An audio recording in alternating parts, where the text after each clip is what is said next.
Hey everyone, welcome back to our YouTube channel, Naturally Nurtured, and I am here back with another video. My name is Sanda and I am here once more to share with you a video on how I make okra. Okra is a very delicious vegetable and my family enjoys it. So today I just want to share with you how I prepare my okra and how I go through the whole process of doing it. So I hope you will be able to enjoy that video, enjoy how it's I prepare the okra, and then hopefully you can incorporate it into your family as well.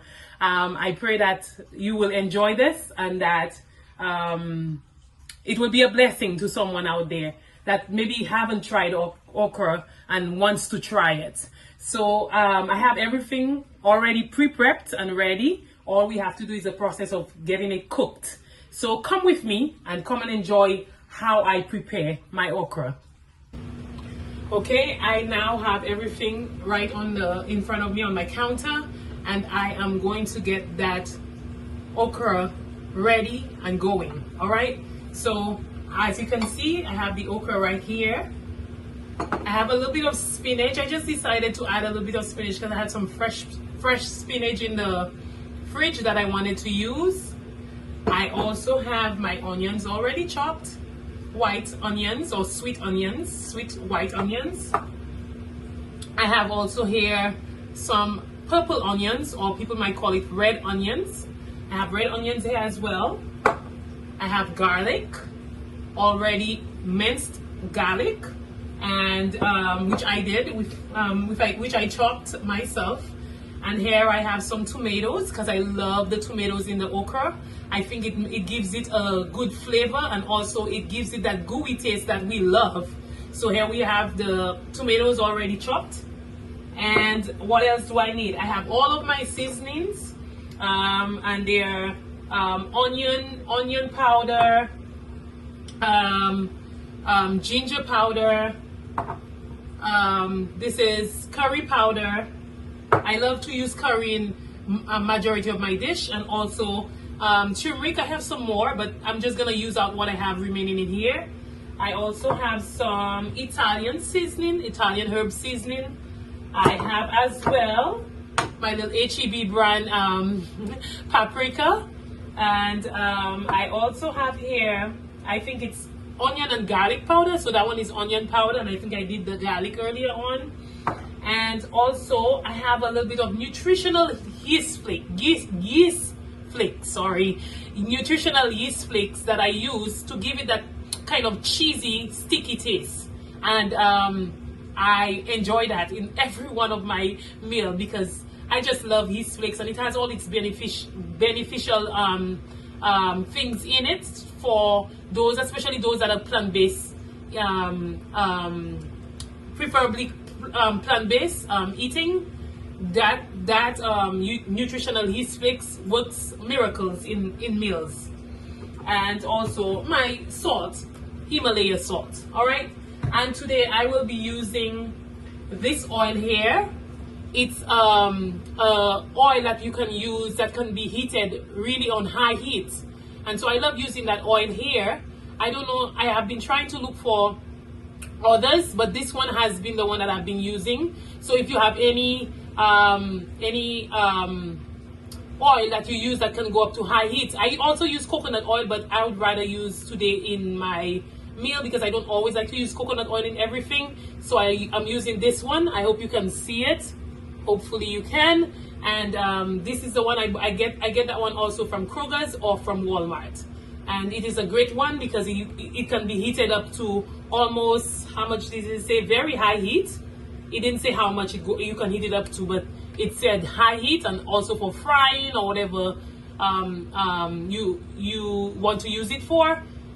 This is a great oil. All right. So I already have some oil in my pot. I did add some earlier, and then I realized that I didn't have the video, but I'm gonna add a little bit more. But that's the oil I use, just a little bit. And then I'm going to turn on the stove to medium. I like to put it on medium so that I can add all of my ingredients here and then put in my dry seasonings in there. So bear with me. I'm going to add the onions. I added the onions here.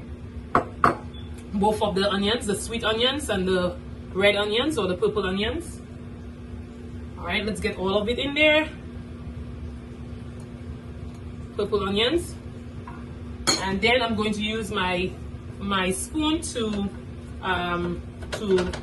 crush the onions up a little bit, or even just open them up a little bit so that I can get it all over, spread it all over. And I have my stove on medium. All right, I will turn it up a little bit more later on. But for now, just to add my dry seasonings, I would rather use that. And then I would be adding my garlic. All right, the garlic has a little bit of oil in there. And that wasn't for any particular reason. I think I was chopping it up and the oil fell in it, or something of that sort. I think I had it in the pot already, something of that sort. But it's already in here, all right? And then I will be adding my dry seasoning next. So I'm gonna grab this, so I can put it right here. So it doesn't matter which one you add first. You just add your dry seasoning regardless, it doesn't matter. So I'm going to add the ginger. That's what my hands grab first. So I'm going to add the ginger powder. I love to use ginger powder. I also love to use fresh ginger as well, but the ginger powder in the bottle is a little bit convenient, so that's why I have it. And whichever one that comes in my hands first. I'm now adding the curry. I try to add just sufficient, not too much, because you have the turmeric as well, which is strong as well. So you want to add a little bit of it, not too much of the turmeric, not too much. Okay, add the turmeric in here. All right, and my garlic powder. A bit of garlic powder in here. And I don't have measurement for these. I believe that you go according to your taste. I like to eyeball things, like I have said in other videos, because I don't really have measurement, but you put according to what your taste, how much seasoning you like, how strong you like your seasoning. Now I would recommend that you don't use too much of seasonings. You don't want to make it super strong, but you want your okra to have taste, you know, so you put according to how much seasoning you like, according to your liking. All right, and here I have my onion. That was paprika, the smoked paprika, which has a great taste. Smoked paprika has a great taste, that it creates that flavor to the food. And then I have Italian herb seasoning. I love to use Italian herb seasoning. I believe that it also brings another flavor to the meal. And that's what I'm adding now. And then I'm going to turn up my stove so that I can get the onions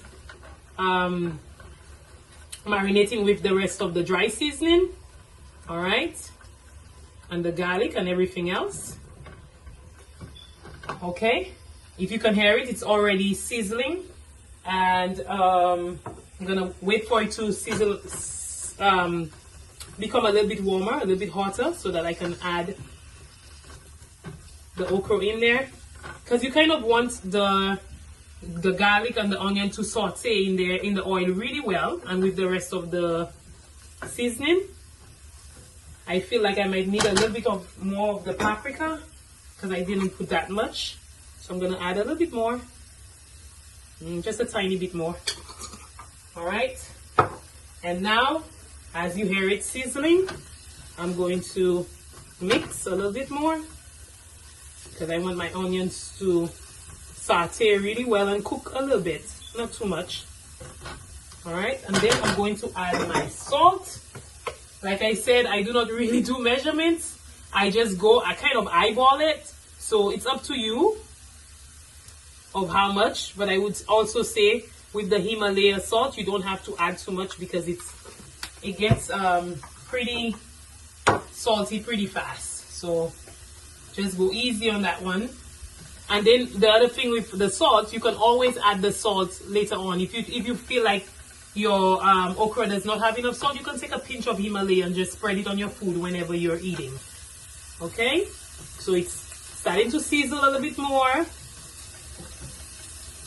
And that's what I want. So I'm already smelling the aroma of the onions and the garlic. All right. So soon enough, we're going to add our, and I have it on a higher medium, kind of medium but higher. All right. All right. So that's starting to get hotter. And then the next thing that I will be adding is this here, the okra. I'll be adding the okra, and then after I add the okra into this, I'll mix it up a little bit, and then I will cover it up with the cover of the pot so that it can marinate into the onions and the garlic and all the dry seasonings that I just put in. Okay, so I'll be adding that now.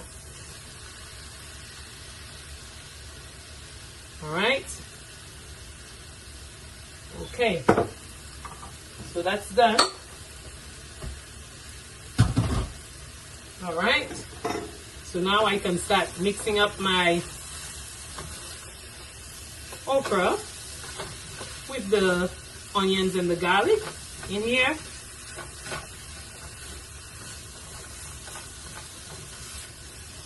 So sometimes if I do not have tomatoes, I'll throw in a little bit of tomato paste, but I do not need that now because the tomatoes, the fresh tomatoes that I have is perfect. That's what I usually cook it with fresh tomatoes.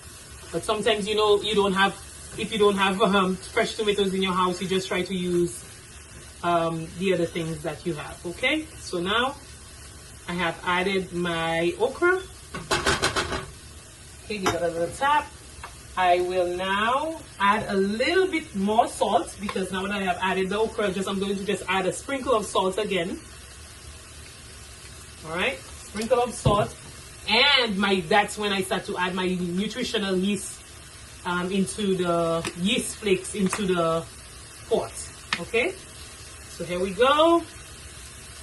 And that's to your liking, how much nutritional yeast you would like in your pot. So me, I just go according to what I like.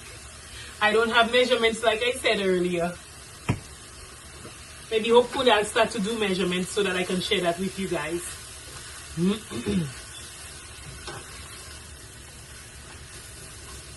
Okay, so it might look dry in the pot.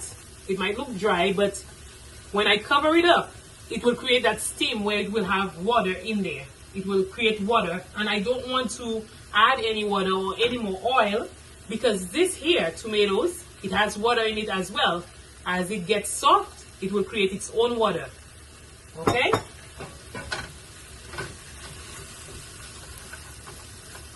So we keep mixing it up a little bit, and then we give it a break. All right, just like that. Give it a break, and then I'm going to put the pot cover on it, which I had over there. I'm going to put the cover over it and let it sizzle and mix and create its own moisture. And as it creates its own moisture, then I will come back and add the tomato into the pot. I'll turn up the fire a little bit more so that it can do that a little bit faster, and then I will be adding the tomatoes into the pot. Give it a minute. All right, while I am waiting for that to be done, I will definitely share with you my husband and my son, my 3-year-old. From the time he was 1 year old, he loved okra. And also my friend Joanna, who's part of our channel, her son loves okra too, and she does as well, because I think that's a big thing in the Haitian culture where they eat a lot of okra. And I remember as a child, my mom used to make okra all the time, but we never liked it then because it has that slimy taste to it, and I never liked it. But now that I'm an adult, I'm loving it so much. I create more slime by adding tomatoes. I create more slime of the okra by adding tomatoes to it, and I love it. So I hope that that encourages somebody that did not love okra before to try it again. You might just like it. Okay, so it seems like the pot is creating its own water here, and then I have to go in and then stir it a little bit more. So that I will do now. As you can see, it's steaming up. Right now, you don't want the okra, which I'll put a pot cover over here. You don't want the okra you don't want it to burn. So you have to keep checking it, and you don't want it to overcook either. Right? You don't want it to overcook. Nothing is worse than an overcooked vegetable, right? All right, so now I think it is ready for the tomatoes. All right, so I add the tomatoes. I chopped it up. You can chop it up to whichever size you like, but I love a bigger size, of the tomatoes being chopped. I enjoy it better because I like to chew the tomatoes after it's cooked. All right. All right. Okay. Now that I've added that, I'm going to add a little bit more nutritional yeast and a little bit of water. I do add a little bit of water, very, very, very minimal water, not too much, which I will get.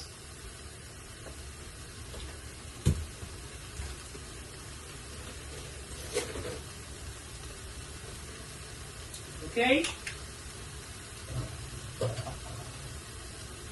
Okay, so if I use my little bowl right here to show you how much water I put, and I don't even use all of this, so you see how much water? I don't even use all of it. I try to use as minimal as possible. I like using bottled water in cooking. So if you see me using my bottled water, it's because of that. Okay, so you see, I kind of use all of it. Let's just call it all of it. All right? It's not going to hurt. It's not going to hurt, so you can use all of it. But like I said, the tomato will create its own water as well. So I'm going to cover it up, turn it down back to medium, completely on medium. All right. And okay. And I'm going to put a little bit of water, a little bit more water right here, just in case. Cover the pot. I'm going to cover the pot and then see how that turns out. Let's let it stay for a little bit, just to marinate and for the tomatoes to be softened a little bit from the heat. Yeah, so I am really thankful that I know how to prepare these things, because I have a growing boy, little Nathan, and he loves to eat just like his daddy. They love eating good meals, especially Nathan and especially my husband. They enjoy good meals, and so I am very excited and very happy that I can get these meals prepared for them myself, and that they can enjoy it. Okay, as you can see, it's getting there. So I'm going to turn up the heat a little bit more because I turned it down really low. And then for the spinach, so I am adding spinach today, but usually I just prepare okra just like that. I don't usually add spinach to it, but I had spinach there, fresh spinach in the fridge, and I didn't want it to go bad, so I can always add it to that. It doesn't change the taste. It just adds, it's just an addition of spinach so that so it doesn't go bad. Basically, that's what it really is. Okay, so since I have to add the spinach, I don't want it to overcook. I'm going to check the okra again to make sure that, let me take that cover off so that you can see. Okay, and then it creates like a little brown, like a burn kind of thing down in the middle here. I don't know if you can see. I'm trying to bring it closer so you can see. It creates that brownness, but it's really it's really the okra from the dryness of it. It creates that, and that creates flavor too. You know, when we were kids, I always used to tell my dad, "Dad, I want the pot because the pot has that thing to it." That's it right there. That's the thing that the pot has to it. So I'm going to add a little bit more water because I'm going to add the spinach now, because I don't want my okra to overcook. I want it to still have that crunchy taste when you eat it. Now my son is not a big fan of spinach. He loves spinach, but I think it has something to do with him swallowing it. He doesn't like to swallow things that are too thick, and I don't think that's for anybody, but hopefully as he grows his teeth, he will chew a little bit more and be able to swallow his spinach better. But he does eat spinach. He's just not a big fan of it. Okay, I'm going to add the spinach. Now you see that spinach looks a lot, but really and truly it's going to it's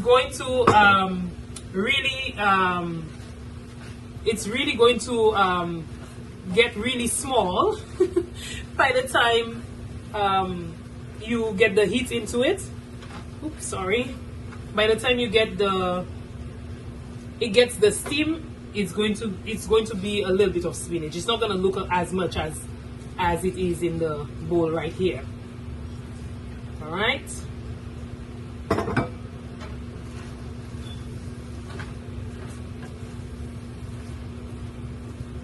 So I'm trying to get it all below so that the okra can be above and the spinach can go below so that it can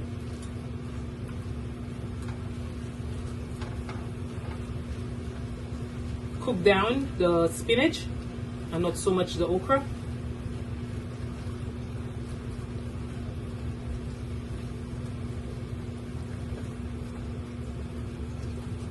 Okay, as you can see, it's already cooked down, so it's not as much as it was as you were seeing earlier. And then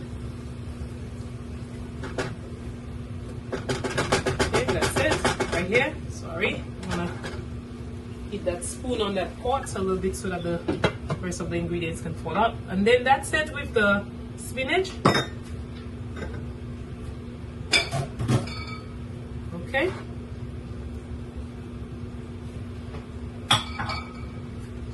Okay, so I'm going to let that cook for a little bit more. All right, not for too long, because you don't want your vegetable to overcook. You want your vegetables to still have all the vitamins and everything really strong in it. Because when you overcook food or overcook a vegetable, the nutrition that's in it, you don't want it to die out. You want it to still be there so that you can enjoy this. Right?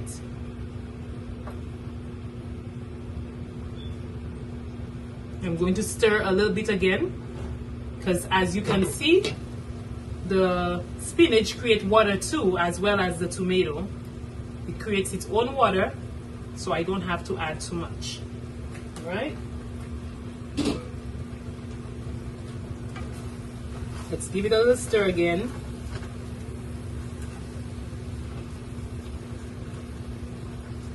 I don't want to over stir my pot, so I think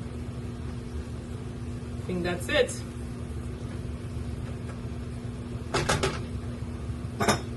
I am going to cover it up a little bit more, maybe for 2 more minutes, I would say. Maybe that's not even too much, like 1 more minute, I would say. And then go from there. Let me grab I'm going to grab a big bowl to get it into it so that you can see the finished product of the okra. Okay, I'm going to turn that off now, because the stove itself is still, the burner of the stove is still hot, so it will create some kind of cooking right here. All right, so as you can see, that's the finished product of the okra, and I will now cover it up.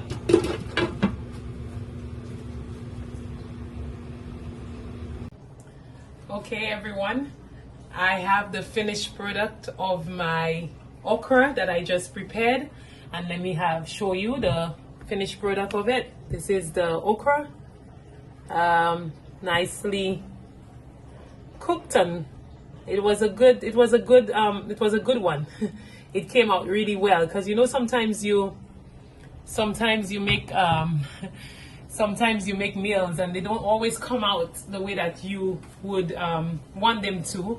But today my okra did me well. It came out really, really well.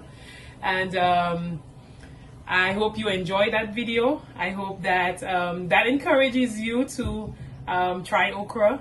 try to prepare it, try to incorporate it into your family, because my family loves it.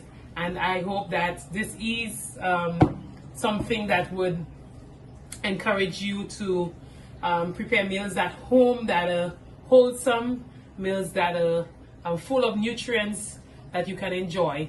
I hope you enjoy the video, and please share, comment, subscribe to the channel so that we can get our videos out there and to share with the world things that we as mothers of two growing, well, I said two, one growing little boy, I'm referring to Joanna, that we really want our children to eat good healthy foods so that they can be strong and healthy.